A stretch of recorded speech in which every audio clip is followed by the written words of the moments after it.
BP news channel में आपका बहुत बहुत स्वागत है। मैं हूं प्रेम कुमार, बहुत director and bureau chief Haryana.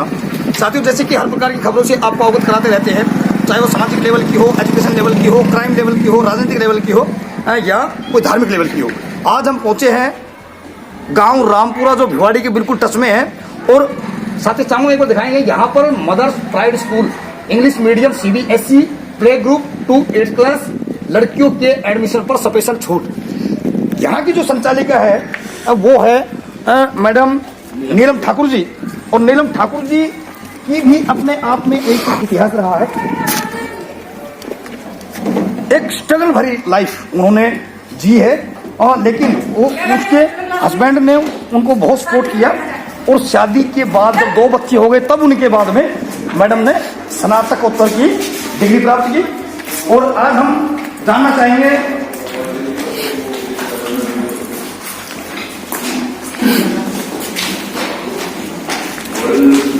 Good morning. Good morning sir. ये देखिए, ये बच्चे यहाँ पर कौन सी क्लास में हैं? 7th में सारे? हाँ, आप कौन सी में? 5th में। गुड। नर्सरी में? गुड। पढ़ाई अच्छी चल रही है? हाँ। मैडम ठीक पढ़ाती है? हाँ। गुड।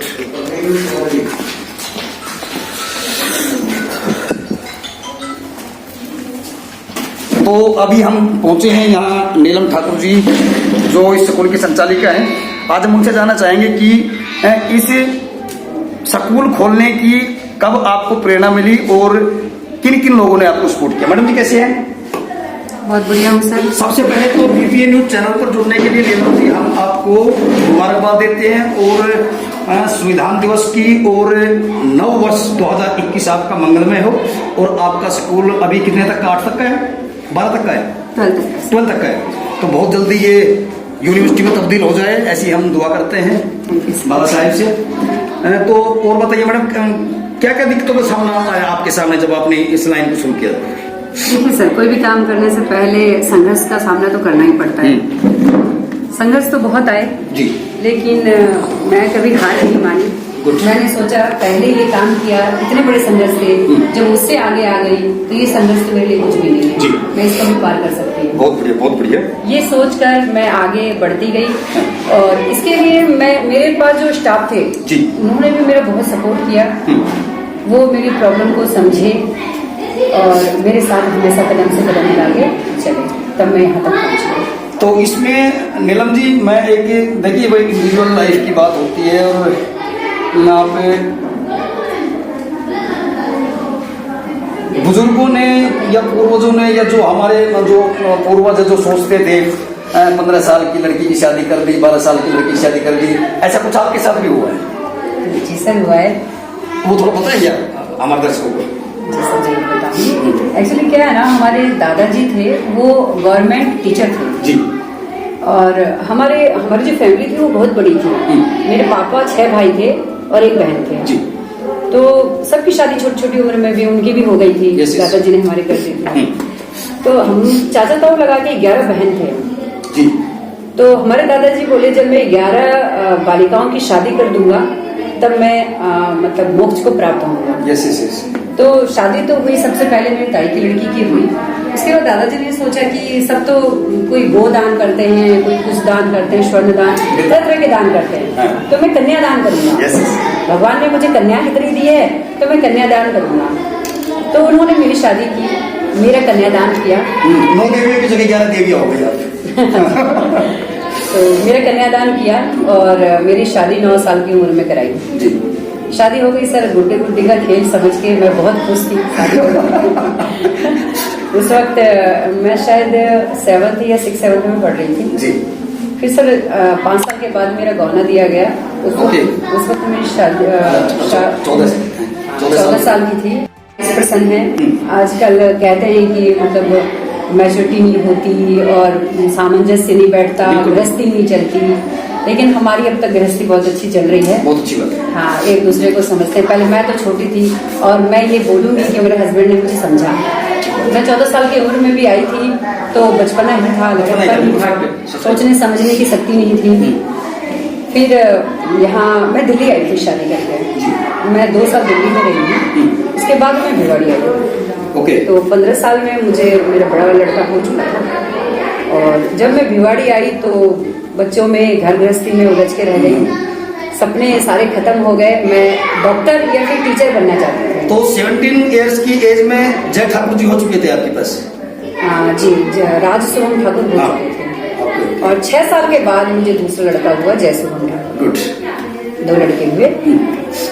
उसके बाद उनका पालन पोषण, लेकिन मैं इस दौरान टीचिंग करती थी। यस। मैं सोची कि जब मैं 10th पास हूँ तो मैं अपने नॉलेज को इकट्ठा करके खराब नहीं करना चाहती, बनी बहुत अच्छी। तो मैं उसको बांटूँ। तो मैं टीचिंग करती थी और मेरी शुरुआत जो जॉब थी उसकी सैलरी थी 500 रुपये।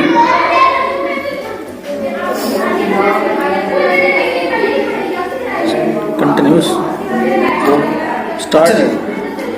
उसके बाद सर सैलरी 500 रुपये थी। फिर मैं धीरे धीरे नॉलेज होता गया और जब बच्चे मेरे बड़े हो गए फिर मैंने सोचा कि मैं कुछ आगे पढ़ना चाहती हूँ, क्योंकि डिग्री बहुत जरूरी है। नॉलेज तो हो ही गया था सर, क्योंकि मैंने 10 साल 12 साल स्कूल में जॉब किया तो मुझे नॉलेज हो गया, एक्सपीरियंस भी मिल गया, लेकिन डिग्री नहीं थी मेरे पास और मैं डिग्री चाहती थी। फिर मैंने पढ़ने के लिए सोचा। मैंने हस्बैंड से कहा, हस्बैंड बोले खुद अपने पाँव पे खड़ी है, खुद कमाती है, मेरी तरफ से आजाद है, कुछ भी करो, बस इतना ही सपोर्ट मेरे लिए काफी। भाई इतना काफी होता है, ठीक बात है। फिर मैं पढ़ना स्टार्ट की। 12th के बाद बीए किया, बीए के बाद एमए कर रही हूँ सर, पीएचडी करना चाहती हूँ। अभी एमए चल रही है? Very good. मैं भी बीएमएस में डॉक्टरेट सेकंड ईयर चल रही है अभी। और अच्छी बात है, देखो पढ़ाई कभी खत्म नहीं होती है। एक्चुअली में बाबा साहब ने जो हमें तो 2006 में 2003 में दिया से लिया था हमने मार्केट से ननु भाई। 2006 में बीएसपी में जैसे कन्वर्ट हुए ना, हमें तो तब बाबा साहब को पढ़ने का मौका मिला। हम तो इतिहास ही नहीं जानते थे एक्चुअली में। हाँ, बस इतना मालूम था कि 14 अप्रैल है बाबा साहब की जयंती, दैट्स ऑल। बाबा साहब से जाने का, लेकिन कैसे कैसे स्ट्रगल किए बाबा साहब ने, वो तो फिर मिशन में मूवमेंट में आने के बाद पता चला।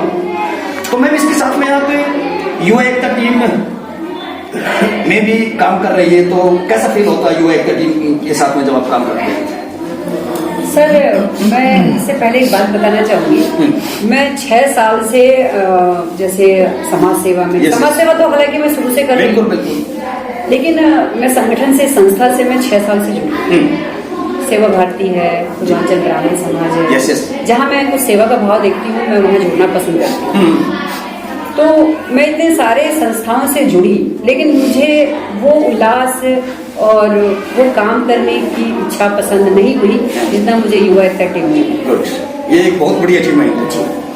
तो देखिए, सोशल एक्टिविटी में आप वाकई में बहुत सराहनीय काम कर रही है। और दूसरा, युवा एकता टीम वाकई में एक प्रशंसनीय टीम है। दूसरा, इसमें यदि किसी साथी को कोई बात समझाने में होती है तो बड़े एक सरलता भाव से उसको रेस्पेक्टिव तौर से समझाया जाता है, जिससे कि सामने वाले में ईगो पैदा ना हो। तो इस टीम में हम चाहते हैं कि बीपीए न्यूज की टीम को भी आपकी युवा टीम में सम्मिलित कर लिया जाए। तो अभी तो मैं तो मॉर्निंग में भाई 10-12 किलोमीटर की मॉर्निंग वॉक करता हूँ, तक पैदल आता हूँ।